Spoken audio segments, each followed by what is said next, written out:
Satuan Brimob Polda Sumsel mulai memperketat pengamanan seluruh gereja saat perayaan Natal. Mengerahkan anjing pelacak, penyisiran dilakukan di setiap sudut gereja.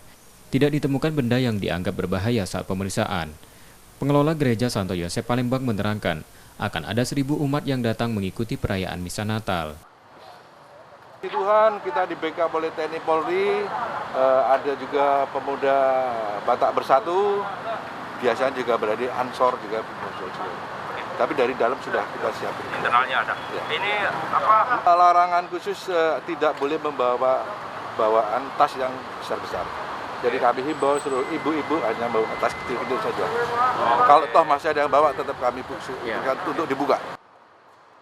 Karena masih dalam masa pandemi COVID-19, umat yang datang juga diwajibkan menerapkan protokol kesehatan ketat. Perayaan misa Natal juga digelar virtual. Reski Oktora, Muklas Diferensial, Kompas TV, Palembang, Sumatera Selatan.